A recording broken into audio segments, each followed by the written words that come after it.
Welcome to this audio episode of the Cold Case Detective Podcast. If you're a fan of true crime mysteries, you can listen to these episodes a week in advance and support what we do by listening along on Spotify, iTunes, Google Podcasts, or RSS feed by following the link below. In the meantime, remember to like and subscribe, and I'll see you on Wednesday with a full video. William Tyrrell, known to his parents and extended relatives as a joyous presence to their family and greater community, was an unrelenting, energetic and imaginative spirit of New South Wales, Australia. His playful creativity and bright future was cut short by an unexplainable, unsolved disappearance on September 12, 2014. Leaving all who knew him across Kendall and Australia grasping for answers in a sea of evidence that drowned us all in doubt. In the hope of providing more substantial reasoning built upon observable evidence and situational analysis, this is an examination of William Tyrrell's sudden disappearance and the dead-end mystery of Benaroon Drive. This is Cold Case Detective.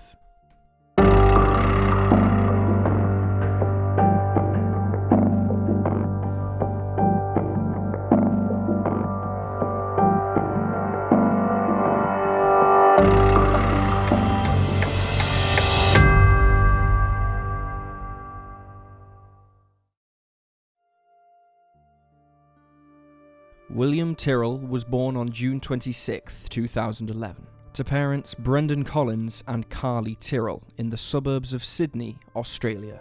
Now there are strict child protection laws across the country that prohibit much information about William or his family to be released in the public sphere without their consent, especially regarding civil complications in William's biological family.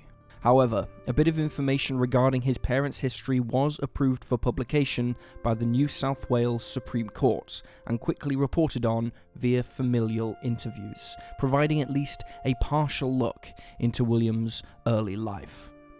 William's biological parents, Brendan and Carly, met in 2009, while Brendan worked in construction and excavation in Granville and lived with his half-brother, Mitchell. The couple entered into a relationship, but soon found themselves in the middle of a toxic partnership, with the police being reportedly called to their house for domestic disruptions. Mitchell moved out and away from the chaos as the couple's troubles persisted over the next few years. When the summer of 2011 arrived, Carly gave birth to William, but the miracle of a new child did not resolve her and Brendan's building tensions. The courts finally intervened and mandated the couple separate while also partaking in domestic violence classes to protect both themselves, their infant son, and their future as a family. Yet, 1 month shy before William's first birthday, Brendan and Carly broke their agreement and were caught associating with one another at a video store in Ryde, another western Sydney suburb where William's maternal grandfather lived. In retaliation, the Department of Family and Community Services in Australia told the couple that William would be removed from their home for his own goodwill, due to their unlawful negligence. However, Carly and Brendan would not let their son be taken away from them and hid away with him in a granny flat for the next 3 months. Unable to run forever, Brendan and Carly were eventually discovered by the Australian DFCS, who removed William from their care. They placed the young and innocent boy into a foster home up on the north shores of Sydney, under the watchful eye of 2 foster parents who we cannot name due to the aforementioned legal impedances. For months, Brendan and Carly poured nearly $50,000 of their own money to fight for William's custody, but were unsuccessful. Sporadic visits in public places provided the couple with their only opportunity to see their son, who they feared was being treated too strictly by his new foster parents. Nevertheless, William developed into an energetic and playful soul, enjoying time in his safer lifestyle with his foster sister while continuing to appreciate his blood parents' visits.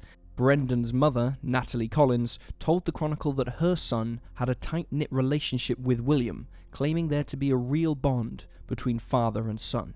Without a doubt, William was a beloved child by both his new family and his true mother and father. Despite their troubled partnership and tense circumstances, he was accepted by everyone, who all only wanted what was best for him.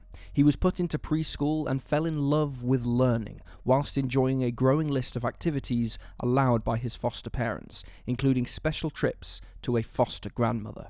However, in a tragic twist, it would be one of these harmless and engaging playdates that would see William's promising future be extinguished without warning. Let us now turn to the timeline of events that led to William's disappearance.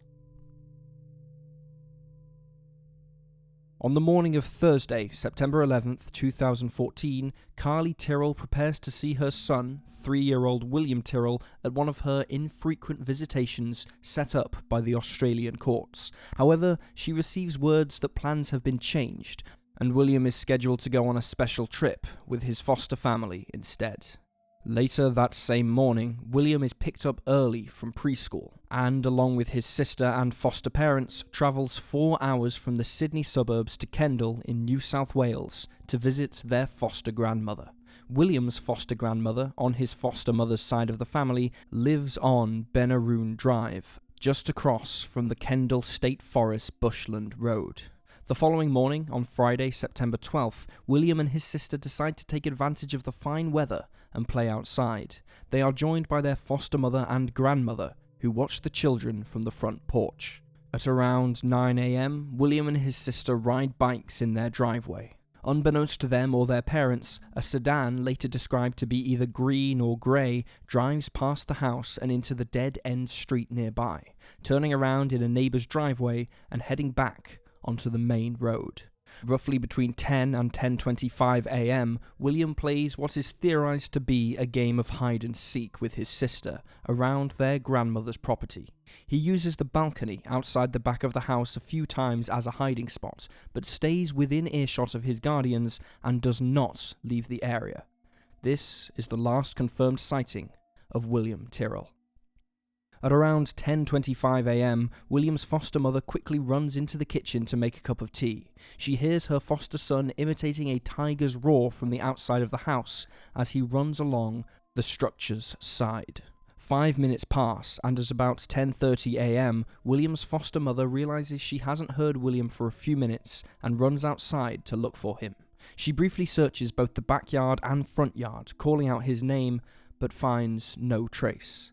Meanwhile, a 4-wheel drive vehicle is seen turning off Benaroon Drive, unrecognisable to the nearby residents. An estimated 15 minutes go by, and at 10:45 a.m, still no sign from William appears. His foster father returns from business in Lakewood to aid in the search efforts, as do a group of neighbours who receive knocks on their doors and calls for help. After an additional 10 minutes bears no leads or clues, William's foster mother calls the emergency services line to report William missing at 10:56 a.m. Precisely 10 minutes later, at 11:06 a.m, the police arrive at the Benaroon Drive home and the investigation into William's sudden vanishing begins. Over the next 5 days of mid-September, massive search parties come together to scavenge the greater Kendal area to try and locate William. These groups include state emergency service personnel, rural fire service members, and random citizens of the communities surrounding Benaroon Drive. The police form special task forces involving sex crime squads to lead investigations and utilise motorcycle patrols, helicopter flyovers, and cavalier dog resources. The dogs are able to pick up William's scent at his foster grandmother's house, but are unable to pick up a trace outside of the property line. Law enforcement also check every house along Benaroon Drive, sometimes combing through basement to attic several times before clearing a neighbouring home. Overnight, volunteers even march through rugged territories, including drivers checking out bodies of water and dam locations, desperately searching for any evidence. Despite the unbelievable amounts of manpower and endless hours exhausting every possibility, no leads are uncovered. At the end of the 5th day, on Tuesday, September 16th, 14 trained detectives and special analysts of State Crime Command create Strike Force Roseanne, a full-time endeavour to focus on the William Tyrrell case. They are tasked with processing information submitted by the general public that may lead to William's whereabouts. Within the first couple of months following Strike Force Roseanne's assemblance, investigators clear both William's blood parents and foster family of any malicious involvement in his disappearance, and criminal charges are not considered. At around the same time, authorities fear William is the victim of a paedophile circuit operating around New South Wales. They bring in sex crime experts and interview countless subjects, but end up ruling out any sophisticated master plan revolving around these sickening paedophilic organisations. Potential sightings of William increase as the calendar flips from 2014. In early 2015, one sighting came from 2 passengers and a crew member aboard a New Zealand-bound flight, who all thought they spotted William on the airplane. Police demanded that the plane stay grounded and rushed to the airport, only to find that the lookalike boy was, in fact, someone else. One credible report comes out later in 2015, in which the police receive an amateur photograph of a boy and an older woman in a central Queensland McDonald's. The boy looks remarkably like William, and coincidentally, the older woman looks a little like William's foster grandmother. However, upon a deeper investigation, police identify the photograph's subjects and confirm it is not William. On the 2-year anniversary of William's disappearance, September 16, 2016, the New South Wales government announces the reward for William's discovery or an incriminating arrest in the case would be increased to $1 million, the largest in New South Wales history. 11 months later, and on August 24, 2017, William's status as a foster child is finally made public. Citizens make outraged calls as they feel it was vital information related to the case, and hiding it hindered the general public's ability to fully appreciate the circumstances. Another detailed investigative effort is unveiled on June 12, 2018, exactly 45 months since the day William vanished at his foster grandmother's residence. The Public Order and Riot Squad proclaim the search is to focus on large-scale forensics as they scavenge the bushland around Kendall. The exploration lasts 4 weeks, but nothing of merit is brought to light. Almost 6 years, 3,000 calls, 11,000 documents, 1,000 interviews, and 700 persons of interest later, and there is still no significant updates in William Tyrrell's mysterious disappearance.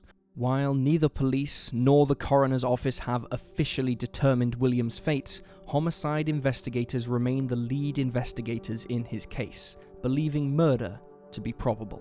However, in what has become the biggest missing child investigation in Australia's history and one of the largest in the world, no one has given up hope of one day finding William, regardless of the lack of evidence, leads, or forensic clues procured in the years since September 11th, 2014. In a case with countless bad strokes, the worst of all might be the fact that there's simply no eyesore of a clue or highlighted puzzle piece that, with enough analysis or widespread display, could unlock the mystery of William Tyrrell's unfathomable disappearance. There are no footprints in the sand, no fingerprints at the scene of the crime, or any photographs of a shadowy figure lingering around Benaroon Drive. Only vague descriptions of a few unremarkable vehicles and grainy, innocent CCTV footage of William and his foster family at a McDonald's have been provided for the public, and all the good it did was lead to a dead-end breadcrumb trail leading to more questions and presumptions, and truly nothing of any substance at all. However, one thing we want to present with emphasis is the peculiar outfit William was wearing the morning he went missing. William became well known for the Spider-Man suit he wore frequently whilst playing or out and about with his family. Most people associate the William Tyrrell case with the famous photo of the boy smiling and showing off the Spider-Man costume. While some members of his blood family are not a fan of the symbol it has become in the search for William, it is undoubtedly a vital detail. Obviously, if William is still indeed alive, he would have long outgrown that Spider-Man outfit. And, if truth be told, his kidnapper probably discarded the obvious recognizable garment soon after taking William. However, Williams' love for the Spider-Man character could still be a part of his personality. If he was kidnapped and absorbed into another living situation, these vital clues as to who he was as a person may prove to be his calling card.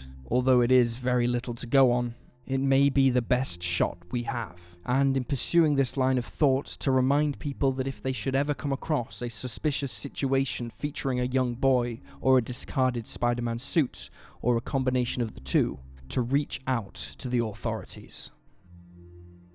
And so, with the facts of the case understood, we can now turn to the most prominent theories behind Williams' disappearance. Through all the smokescreen of all the illegitimate sightings and people calling in false reports, desperate for 15 minutes of fame, investigators have done their due diligence on a number of theories sprouted from testimonies given by people close to the William Tyrrell case. The first major hypothesis came from William's foster mother, who told police she remembered a couple of parked cars sitting outside of the grandmother's home on Benaroon Drive that morning. It came across as odd to the mother, as the cars were parked on the actual street in between two long driveways, instead of doing what drivers normally do and parking at the end of these driveways instead of the side of the road. The first car was described as a white station wagon, with the driver's side window down, and the car in front of it described as an older, grey-coloured sedan type of vehicle. Neighbours later told police these types of cars are not regulars to the suburb and could not be identified nor claimed by the nearby residents. The timing struck police as suspicious as they scoured the area for cars matching those profiles. Despite this information, nothing noteworthy popped up until a year later, when authorities seized a white station wagon at a home on the New South Wales north coast. The vehicle in question, an older-style Toyota make, belonged to Anthony Jones, a 59-year-old convict and rapist who had recently been sentenced to 3 years in prison for the aggravated assault of a child. Besides the obvious child assault charge, Jones was further investigated for his role in a group called Grandparents as Parents Again, thought to be the hidden paedophile ring that the police were so concerned with initially.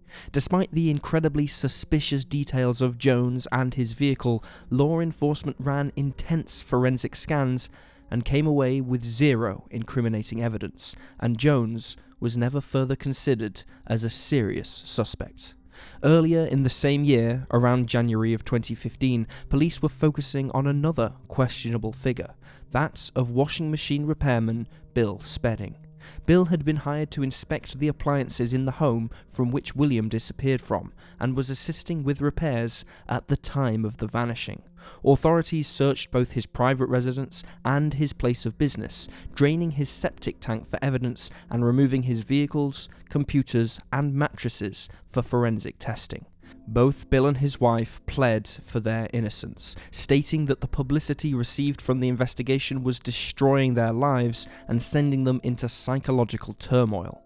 The Spedding couple went so far as to address the public themselves, denying any involvement, but they were still met with harsh criticism and suspicion from concerned citizens. Fortunately, Bill was removed as a person of interest over 4 years later, when an inquest of William's investigation in August of 2019 heard Bill present his alibi. He submitted proof that on the morning William disappeared, he and his wife met for coffee at 9:30 a.m. and soon after went to a school assembly to see a child in their care receive an award. However, just as the theory revolving around Bill Spedding came to a close, that very August of 2019, inquest produced another head-scratching theory that left many questioning the police and the man who came forward. Ronald Chapman, longtime resident of Kendal, New South Wales, informed those at the inquest about the sighting he had the morning of September 12, 2014. He reflected about hearing a loud noise outside of his home on Laurel Street and thought a plant delivery had arrived at his doorstep. However, when he went outside to check on the commotion, Ronald said he saw a 3 to 4-year-old boy in the back seat of a fawn-coloured 4-wheel drive, whipping down the high street at high speed. Ronald continued, saying that the 4-wheel drive vehicle was driving off Benaroon Drive and appeared to nearly lose control. Despite this, he said there was in the back seat a boy with his hand against the window, unbuckled and unrestrained, yet calm and not crying, wearing a noticeable Spider-Man suit. Ronald remembered the driver to be a blonde woman with pulled-back hair of about 20 or 30 years old, operating the car at high speeds and followed by a second car.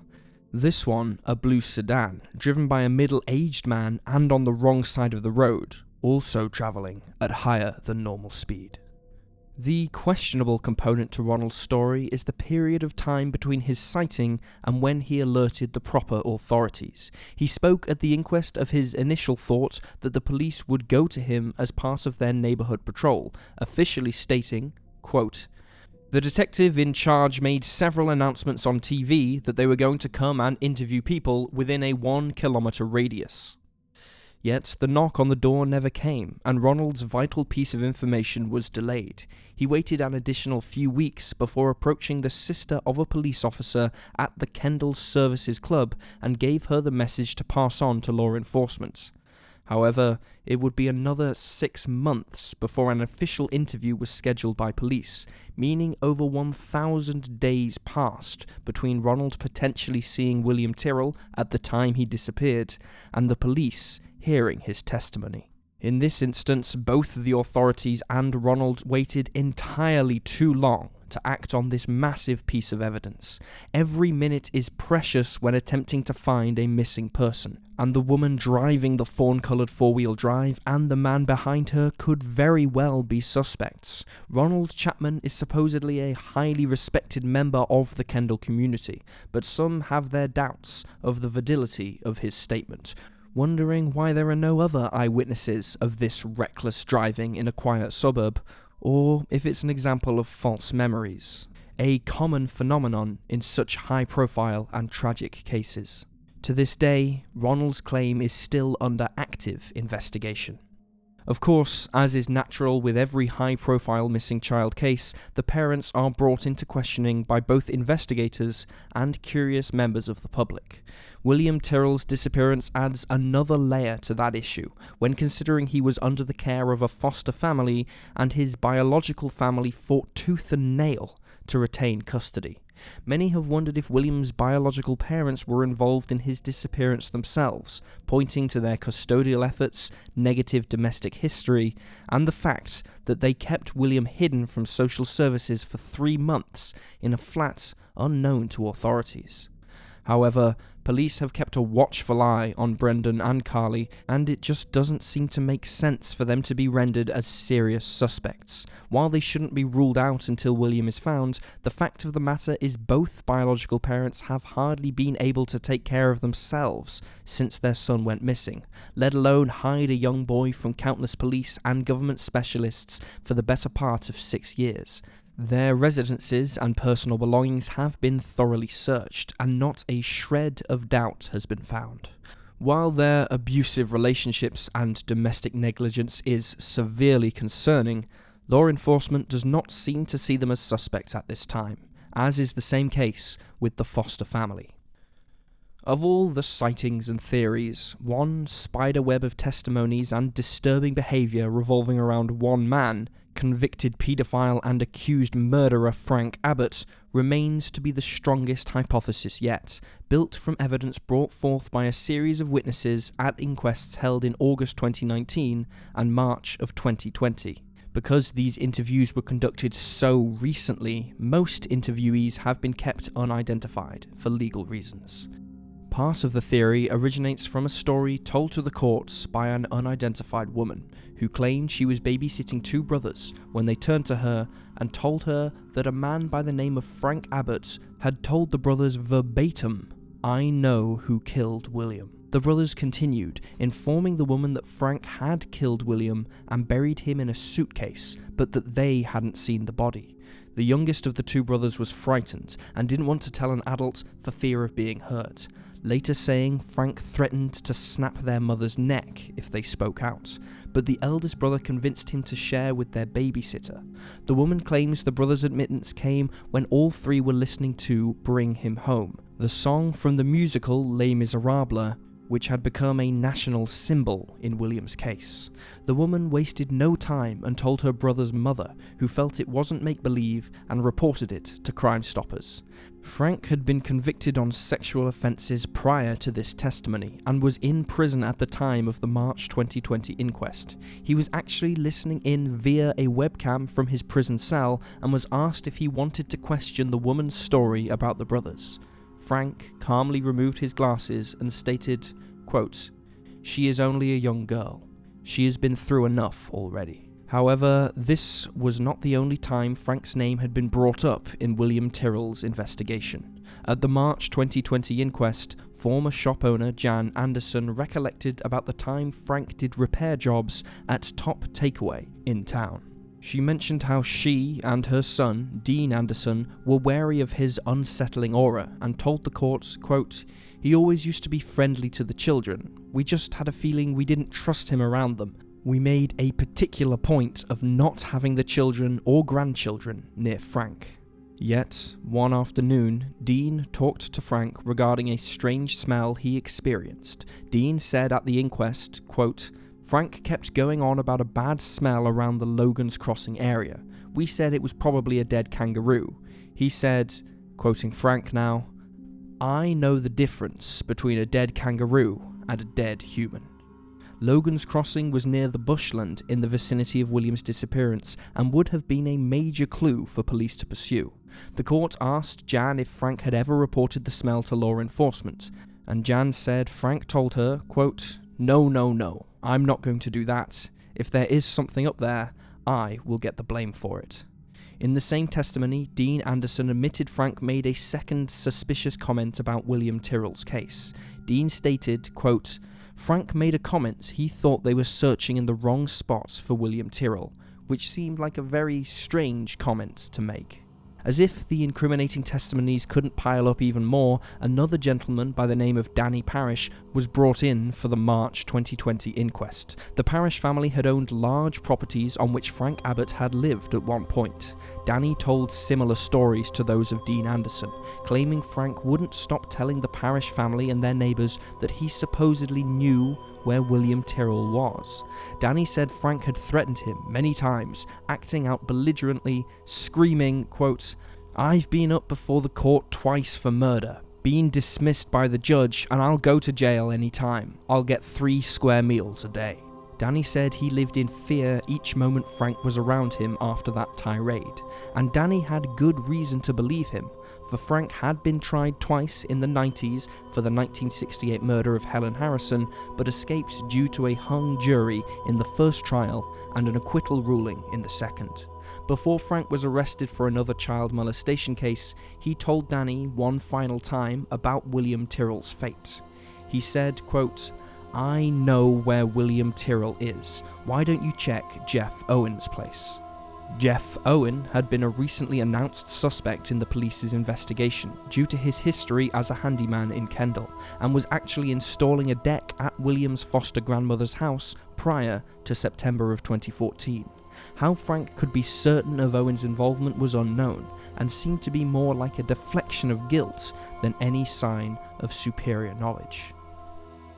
When all these claims were initially reported on, many people speculated if Frank was nothing more than a disturbed sex offender commenting on a case that was at the forefront of everyone's minds, attempting to turn the attention on himself, and, while acting incredibly creepy and suspicious, wasn't personally involved with William Tyrrell.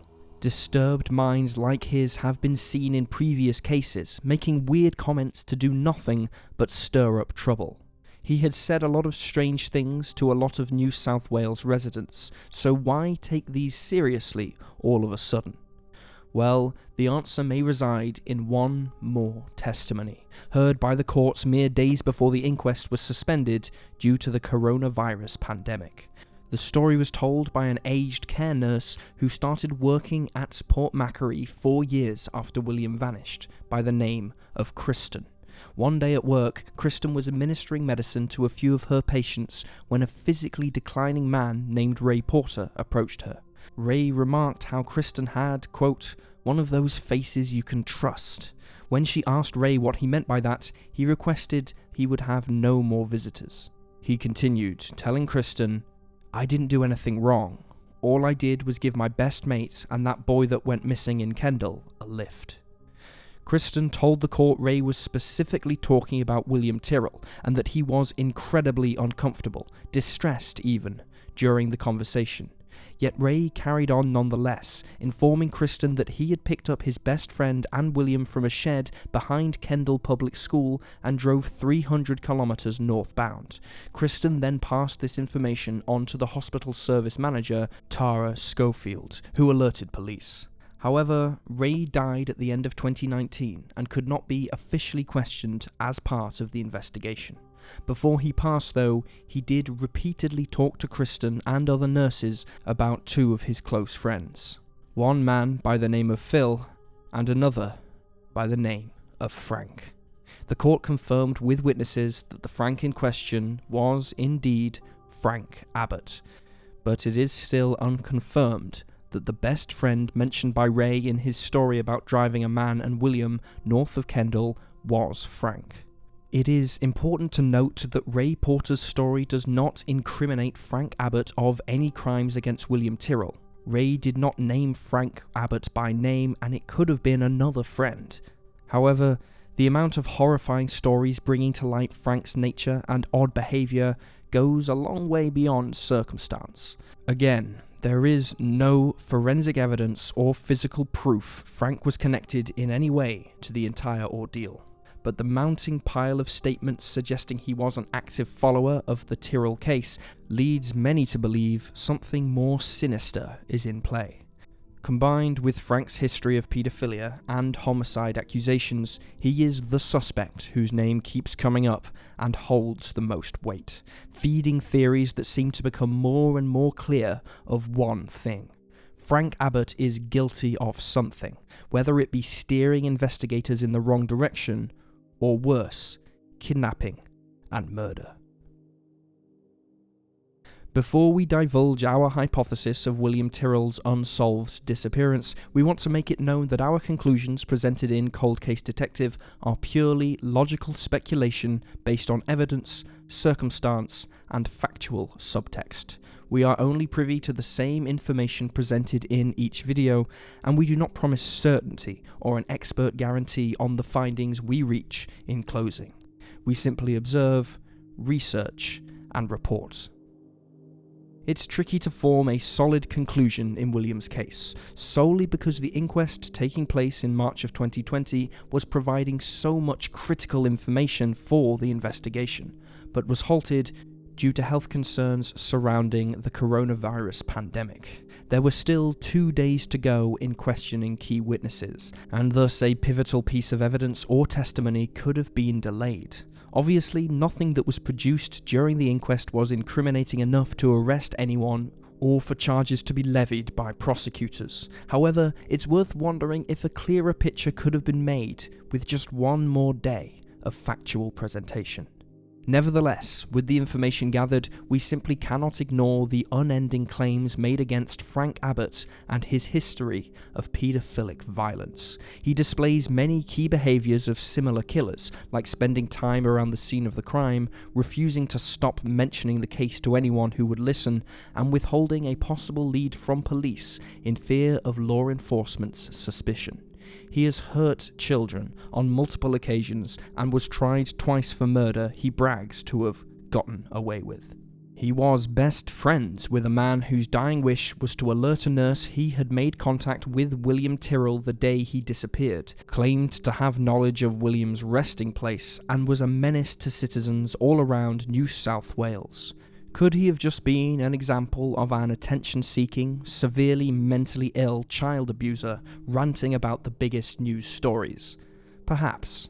But it is also perhaps just as likely Frank is at least knowledgeable of William's fate, if not the one responsible with innocent blood on his hands. Until another suspect rises to the surface, Frank Abbott is the antagonist to this tragic, true tale.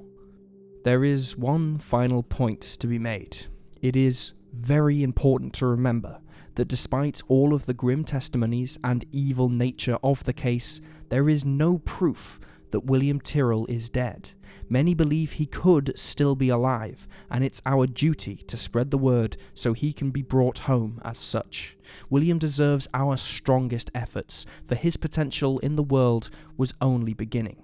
His joyous nature and infectious energy must linger in our minds. Remember William not just as another little boy vanished or a missing child poster, but as a human with a beating heart, a playful child with a future that may still be saved.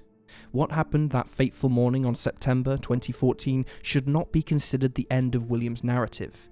It is up to us to spread the word, spread the hope, and make sure the day comes when the pen touches paper again, the truth is found and justice is brought in the tragic case of William Tyrrell. This is Cold Case Detective. Thank you for listening to this episode of the Cold Case Detective podcast. If you would like to support the show, you can do so by simply leaving a 5-star review wherever you listen. It really helps us expand our reach and bring awareness to the cases we cover. If you would like us to investigate a specific case, perhaps even one close to home or that of a loved one, please fill out the submission form in the show notes. Thank you for listening, and we'll see you next week with a new episode.